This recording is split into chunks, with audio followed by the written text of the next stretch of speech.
সামনেই বিধানসভা নির্বাচন আর তার আগেই বঙ্গে ক্রমাগত প্রভাব বিস্তার করছে আসাদুদ্দিন ওয়েসির দল মিম। মালদা মুর্শিদাবাদের পর এবার দক্ষিণ দিনাজপুরেও ক্রমাগত শক্তি বাড়াচ্ছে হায়দ্রাবাদের এই দল। তবে এবার কি তৃণমূলের সংখ্যালঘু ভোট হাতছাড়া হবে?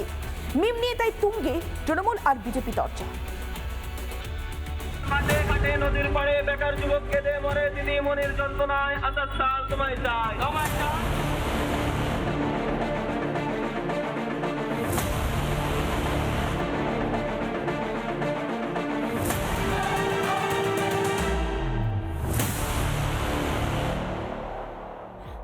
এআইএমআইএম বা মিম হায়দ্রাবাদের সাংসদ আসাদুদ্দিন ওয়েসির দল।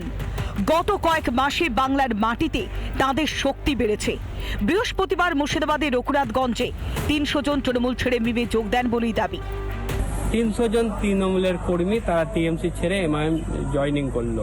আজ মুর্শিদাবাদের মানুষ, খাস করে সংখ্যালঘু মানুষ, তারা জেনে গেছে রাজ্যের মুখ্যমন্ত্রী মমতা ব্যানার্জি সংখ্যালঘু ভোট নিয়ে সংখ্যালঘু মানুষকে ঠগিয়েছে।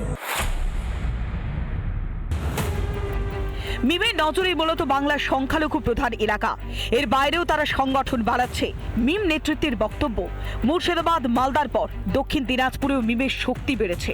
আমাদের দক্ষিণ দিনাজপুর জেলার আটটায় বিভিন্ন এলাকায় আমাদের নেতাকর্মীদের হাতে প্রায় 1000-এর মতো তৃণমূল এবং সিপিএম ছেড়ে আমাদের মিম পার্টিতে যোগদান করলেন।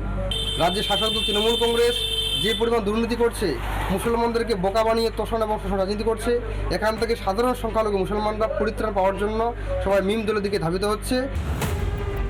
রাজ্যের সংখ্যালঘু ভোটের বড় অংশ পায় তৃণমূল। এবার কি সেই ভোট ব্যাংক ঘাস ফুলের হাতছাড়া হচ্ছে? মিমের বারবারন্তে তৃণমূল বিজেপির তরজা তুঙ্গে।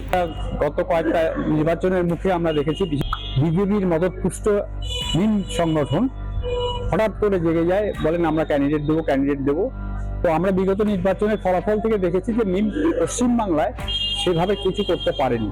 বিধানসভা নির্বাচনে কিছু প্রভাব পড়বে না। অ্যাকচুয়ালি তৃণমূলের যে মুসলিম সমর্থক তাদের মধ্যেও যে একটা ভাঙন হয়েছে, আর সেটাই তৃণমূল চাইছে বকলমে আটকাতে।